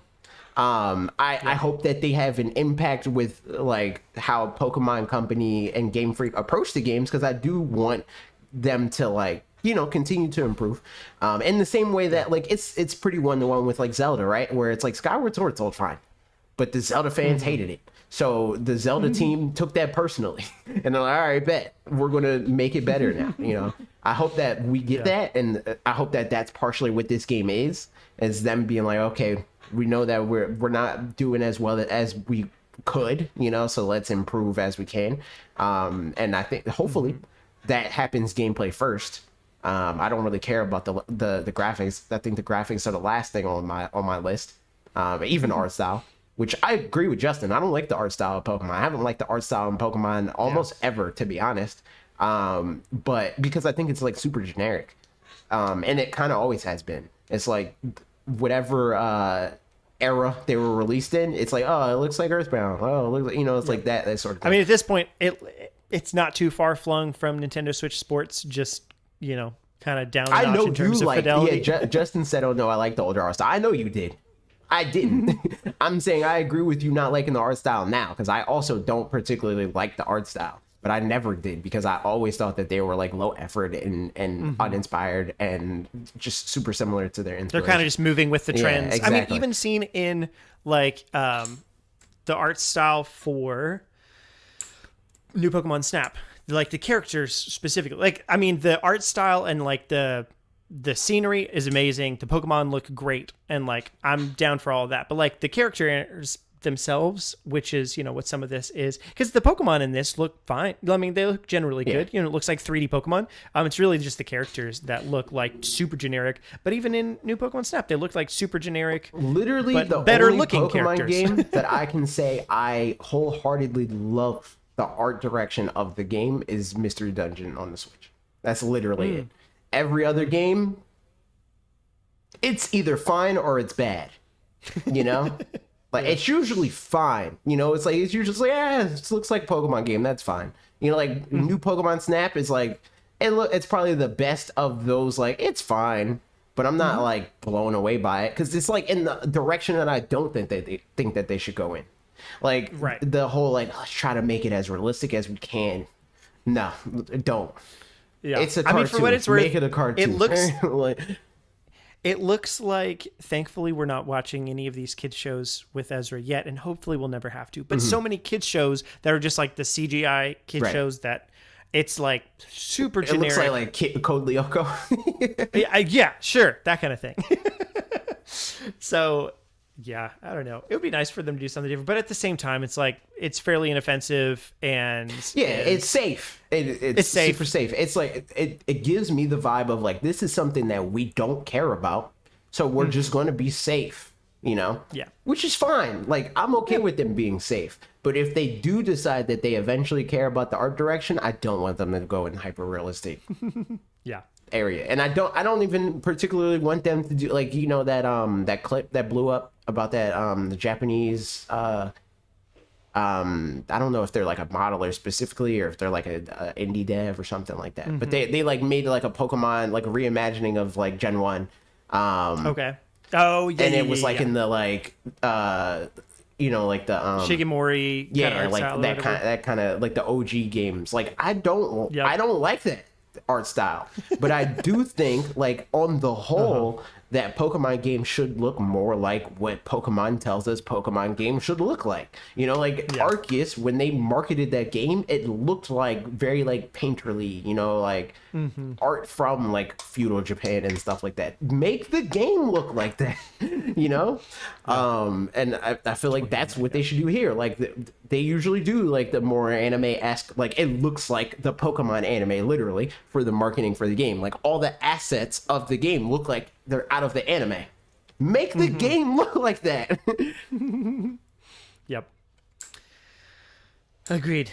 All right, next question. Grimhane asks, why isn't Sonic a Pokemon already? Pokemon Company could probably buy Sega with the change in their couch. That would be terrible. Sonic would make a terrible Pokemon. Sure. I mean, I feel like he and Meowth of Team Rocket would be the only ones that, like, that's the only context where I could see it being like, okay, I see what's going on here. Anything else is just out of place. Maybe Ryan Reynolds, Detective Pikachu, also. You know, he and Sonic could get along okay. But Alec asked, the new legendaries are clearly Digimon. Please discuss. I disagree. I think that they're like I said, like they're closer to like, you know, like Greymon, like that sort of thing. But I feel like those are the Digimon that are like, is this a Pokemon? Like clearly a Digimon would look like freaking like the cursed one that you and Trev looked at on the Beans cast. That's clearly a Digimon. Like it's like very human like. It's like a kaiju with guns and whatnot. Yeah. This is like it could be a Digimon, that sort of thing. Inda said, Sonic used quick attack. Sonic used quick attack. Sonic used quick attack. Facts. Made me laugh.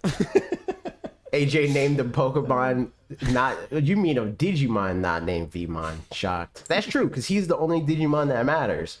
But I was just naming a Digimon that's a Digimon that doesn't matter. You know. Nice. Yep. Okay, so this one is interesting. Yeah, Trev asked, basically, this might be a stretch, but on a rewatch, I noticed an NPC said, "Are you these threes trainer?" Which would seem to imply they may be doing away with one starter Pokemon. I hadn't noticed that when first watching it. Yeah, but I saw after you it. said that, watching it makes sense. I saw it, but I doubt that. I feel like that's a situation of like her coming over and you're like, like, oh, I haven't picked one just yet. Yeah, the professor like it's like, hey, I gotta freaking talk to the gas station clerk.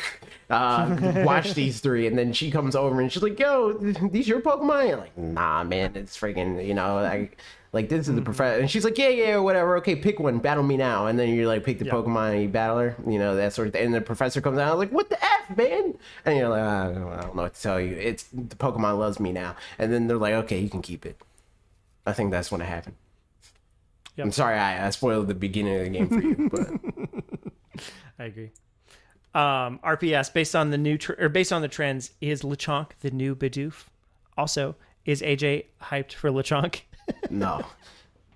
This is like another one of those things that like I like had like a like more on the negative end of the spectrum of an opinion about something, and then everybody just assumes I absolutely hate this with fiery passion. It's like Lee has this whole thing where he's like, AJ hates fries because I was like, most fast food fries are mid. So like he took me saying that and be like, AJ just hates fries in general, or me being like, ketchup is mid, like it's very aggressively average. And people are just like, he thinks ketchup is vile poison. The Bidoof thing is another version of that. Of me being like, I don't particularly like Bidoof, and Cal does. So I caught a shiny Bidoof, chronically Cal, part of our community. And I was like, you like Bidoof? Here's a shiny one. And I gave it to her. So now it's like, I have this reputation for like hating Bidoof with my whole soul. Like, that's when Ashley and I like first met, or within our first couple dates, she mentioned that she thought Finding Nemo was overrated or something, because like for a while it was a personality trait to love Finding Nemo, and that being like your personality or whatever. And so for a long time I was like, yeah, and Ashley hates Finding Nemo, and it would always get under her skin so much, but it was fun. So for what it's worth, I do that to Bob. So like I'm not entirely mad at like the vegan thing. Like I convinced his whole community that this man, like they at least question it. Where it's like, wait, is he vegan? Even if they don't know who I am, they've heard the vegan meme, you know. So it's like I can't completely hate on it, but it is like, it's like, come on, man, like I never said that. I will say, Pokemon Company is pretty good about figuring out which Pokemon to reveal first. Like thinking back to Sword and Shield and Wooloo coming out first, and that one was like massively loved by everybody. And Eldegoss, what comes before Eldegoss? I forget all of a sudden. You're talking about the Gossiflor? I guess whatever the first one is. Well, Eldegoss.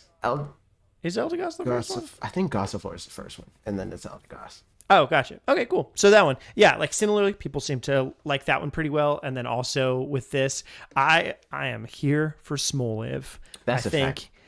I like to say Smol all the time. All the time I'll call Ezra like, come here, Smol, or whatever. So that's fun. But also it's an olive. And I don't like olives, but I just think it's cute and I like its name. So like they just did a good job in picking their first Pokemon show. That said, including... I don't think that they do it like that. I think that they pick like an archetype of Pokemon in that sense, where it's like, oh, here's the freaking Rattata of this generation.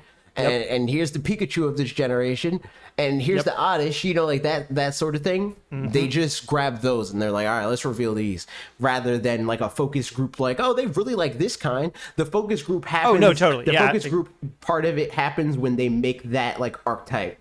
And then from there, like, okay, which archetypes do we want to reveal? Yep.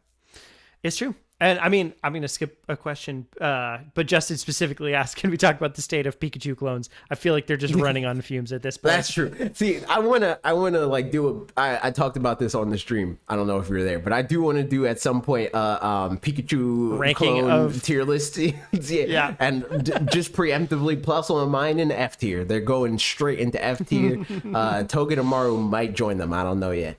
But absolutely plus on mine in their F. They're the worst ones free. But like, I don't know how I feel about this one. What I don't know is what animal is this one supposed to be? It's not just a mouse, right? I don't. It's some sort of specific thing. Like, it's gotta be specific. You gotta wait for the freaking noggin, the locks and noggin video. You gotta wait for that. He'll tell you. Like, I want to know. Oh well, I don't know where to find it, but yeah, it's a hairy Pikachu. I think it's a fun thing. Yeah, I'm totally here for having a couple archetype things. And I think they did pretty well with these ones. Again, I don't know what this animal is supposed to be, but it's cute. And then last question. I'm also curious if it's going to evolve, because the Pikachu clones don't usually evolve. Oh, that's true. Which is sad. Granted, it's because like nobody freaking cares about Raichu. Except for people that know that people don't care about Raichu and they're like, feel bad for it. I mean, honestly, yeah. It is interesting too, because with this Contrarian? one, yeah. I wanted to be nicer than that, but yes. This one does feel like it's over designed in a way that a first form likely wouldn't be. And so, yeah, I could see it not evolving. Yeah, for exactly I feel that like reason. it's like ambiguous. Like Pikachu is that. Like Pikachu is ambiguous. It could be the first evolution, but it could also not. Like that. Yep. That's where this Pokemon is. This one's got just enough things about it that I could see it just. They can go up or down, or stay where they're at. Like it's like the quintessential ambiguous Pokemon. Yeah. Justin said this and Morpeko just seem lazy. I feel like Morpeko to me felt more lazy than this one. I feel like the most lazy ones are Plus or Mine, and they're just Pikachu, 100%. But have freaking different colored ears, and that's it.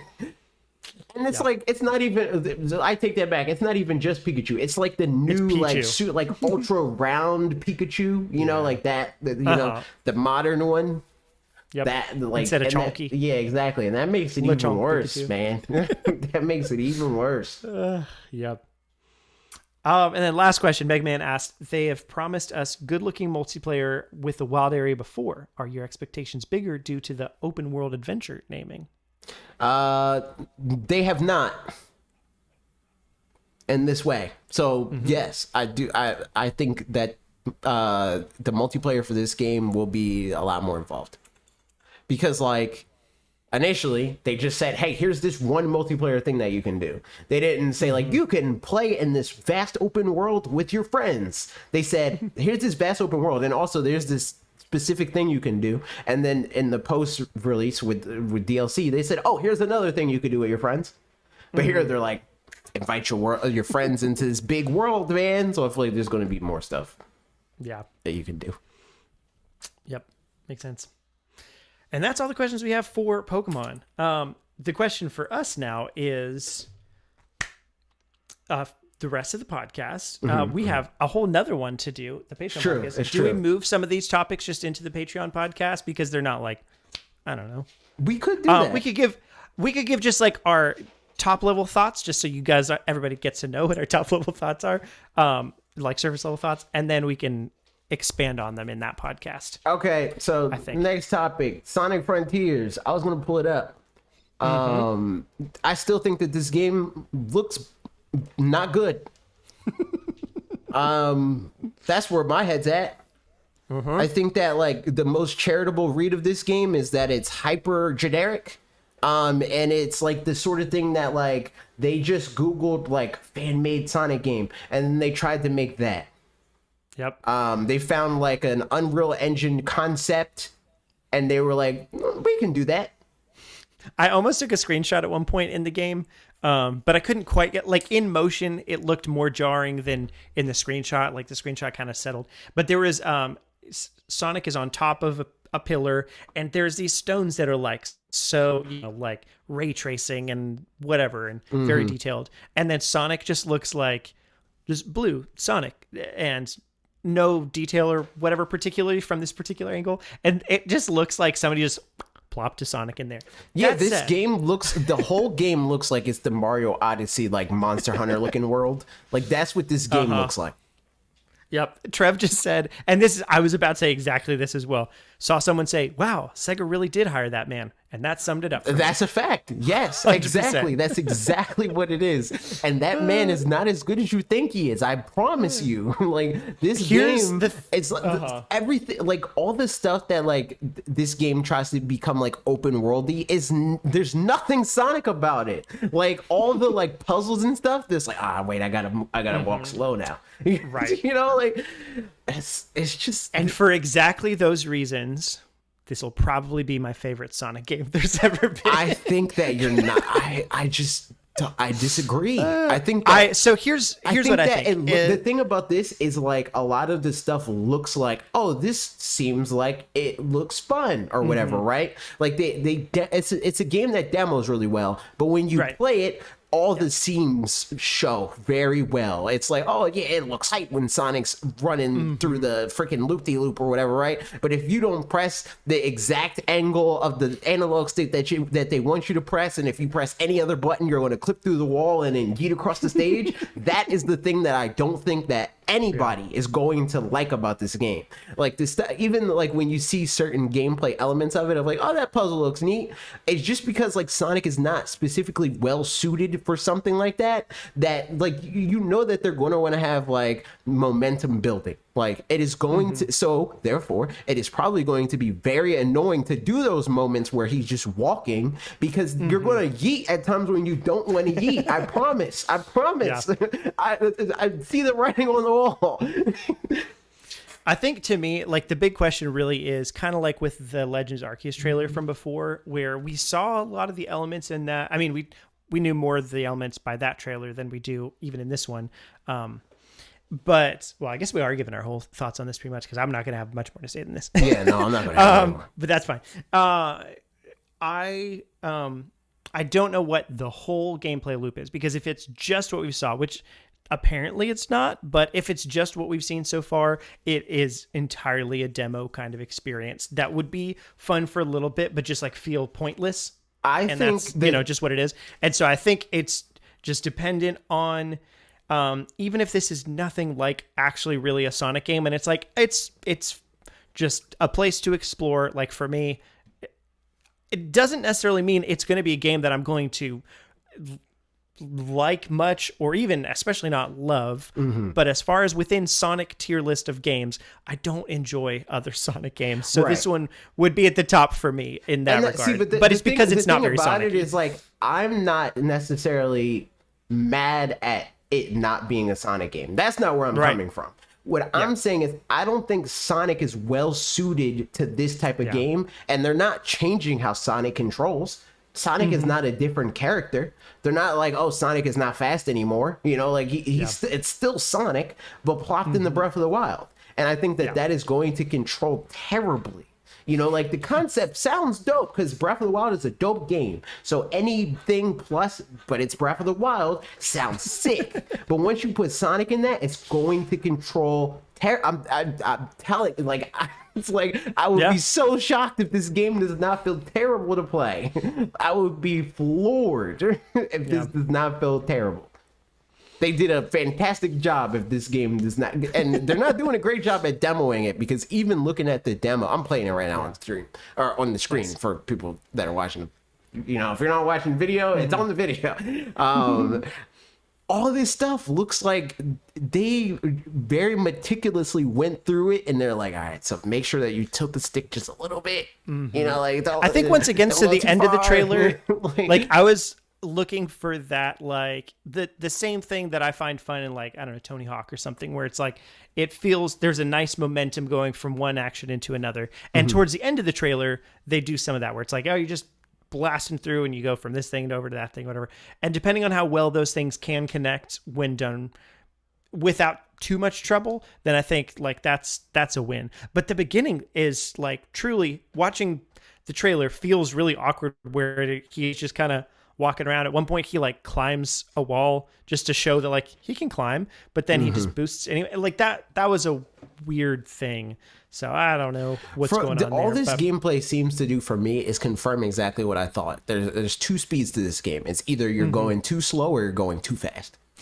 There's nowhere in between. It's like either it's a vast open world of nothing, and the speed part of it is like, hey man, you can get to the next place, and then you can run really fast to go to the place where you go really slow, and that does not flow well at all. Like, even in this presentation, it looks like that. Like they're not even doing a good job at masking that the flow of the game is not well thought out, or well suited to Sonic at the very least. Yep. So yeah, I don't know. Again, I think for me, it may not be a game that I play. If I did play it, it's probably, I would like it better than other Sonic games, but who knows by how much at all. I think that is likely because you like games like Breath of the Wild, but I 100%. also think that it's less of a thing of like, this is a good Sonic game, and just that you think every other, and you wouldn't use this verbiage, but you think every other Sonic game is bad. Like this is like, I like Breath of the Wild, I don't like Sonic. This is Breath of the Wild. Honestly, the reason that I don't like other Sonic games historically is more that I specifically like exploration, right? And those games just don't really allow for much of that, or I haven't played the ones that do, you know. So I think is like Sonic, like his design doesn't allow for that. He's fast. How do you want to explore, man? You can't. No, Justin asked, if I ever played Sonic Adventures. I played a little bit of one of them, and I think I got up to one of the Knuckles levels, with like where he's trying to find the first Chaos Emerald or something like that, and it was like that. I mean, that was exploration, but is it timed? I think, right? So just, I don't like the time part of it too. And yeah, like Inda said, they punish exploration with losing all your rings. So it's just like, it's not. Yeah, I don't know. The only reason for exploration in Sonic games is to be able to do the right thing, you know, which is not exploration. Exploration is like, there's no wrong answers, dude. Go wherever you want. But in Sonic, it's like, you can explore to figure out the way to do it right. And that's just not. It's not. Not it, Chief. Well, yep. So that's Sonic for us. And then the last thing we were going to talk about was, when's the June Direct? Will there be a Direct? When is it? Yeah. I don't even want to call it a June Direct, because that feels too January Directy for me. But I can see some summertime, probably. Yeah. I could have seen them be like, hey man, the Pokemon thing's out of the way. Here's Nintendo Direct happening. But like, I could just as easily see them like take no E3 as a reason to just not, you know, and be like, we're not particularly ready for anything, so like we'll announce when we are. So we'll see. Like I would be surprised if like we don't see anything like by the end of next month, but I don't know specifically this month is something that they'll do. Yeah, I think for right now, my mind's kind of just conservatively in. Tomorrow, probably, we hear about a Direct on the 15th or 14th or something like that, like in 2 weeks. Just because that's historically what it's been, but I'm also not holding my breath for it. Like, just, you know, it is what it is at that point. Yeah. But we'll see. Is that it? Is that all we have to say about the Direct watch? I think so, because whatever. Eventually, probably. Yeah, we don't want to talk about any like predictions and stuff Yeah. until something gets Until we announced, because know otherwise, it's exactly. And like, yeah. And we'll just have to doesn't make freaking do it sense. again. I don't want to do it again. All right, next. What we're playing. You playing anything? to be honest, not really. We just had a podcast recently. Pog, I'm streaming what I'm playing. So twitch.tv/watch redirect and you'll know what I'm playing. There it is. Yep. And then what's the last And then thing? Q&A. Mark asked us, Pokemon Schmokemon. How are you feeling about Mario Strikers? Oh, I did play the demo for that. Oh, actually. true. I also Or not the played demo, but the tutorial. Yeah. tutorial. Yep. I did that too. I did that on stream. It's cool. It's a lot to remember. And I mean, I'm sure like once you're doing it not in a tutorial sense where you just learned every single thing and you're getting tested on it. And also like, I don't know that the tutorial examples of like, okay, make sure to dodge 3 times in this thing. Like it feels a little bit weird to do that. But that said, the actual content, pretty fun.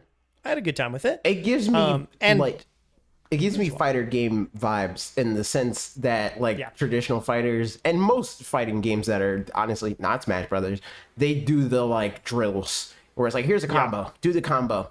All right, you learn that combo, do the next combo. I don't learn like that. I'd rather you just throw me in the fight. I have a cursory knowledge of like, that's how I do the combo. And then I learn it as I play, you know? So it's like, I did all the things and it's like you got to do it X amount of times and check all the boxes. I would go through the tutorial. And if I didn't check all the boxes, I don't care. Like I'll figure it out in the match, you know? Like, I think for sure with that kind of thing, it's nice to just have know what things will be available to you. Like, hey, here, you can dodge differently and you can charge shots and stuff like that. And it's like, if you're playing and there's a situation it's like, man, I wish I could have dodged, then you know that you could, and then you could learn how to do it. Yeah, exactly. So I think again, the tutorial isn't the best like feel for that. So, you know, when we get our hands on it, we'll get to be able to say more about it. But I mean, it's again, like mechanically it feels fun and like it looks nice and all that stuff. And so should be cool. There's that. Is that the last question? We're good? That's everything. Thanks for listening, everybody. I hope you enjoyed it. We're going to go record the Patreon podcast. You can listen to that by becoming a member of the Patreon. I think the Patreon podcast, does that start at $4 or is that $8 too? 4, I think it starts at 4. So if you're a $4 patron or a Twitch subscriber or a YouTube member on youtube.com/watch redirect or twitch.tv/watch redirect or patreon.com/watch redirect. What's the other way? The reverse way. I don't know. In the reverse order that I said, then you can listen to the Patreon podcast when it posts. It'll probably post tomorrow morning, most likely. Or for the people that are watching when this goes up on youtube.com/ freaking directly to you or on podcast services, you can watch it now. It is currently out because we recorded this podcast on Wednesday. Accurate. Freaking, I don't know what else. Is there anything else we need to do with comment question situation? We're so off today. It just is like things are different, you know. It is because we're rushing. We're finishing the show. Yes. Tell us what you think. What's the significance of the oranges and the grapes? Facts. If you were making a game, even aside from this Pokemon game, if you were making a game and oranges and grapes had much significance, what would they signify? I want to know what's the significance of the grapes, and whether you know what it is or not.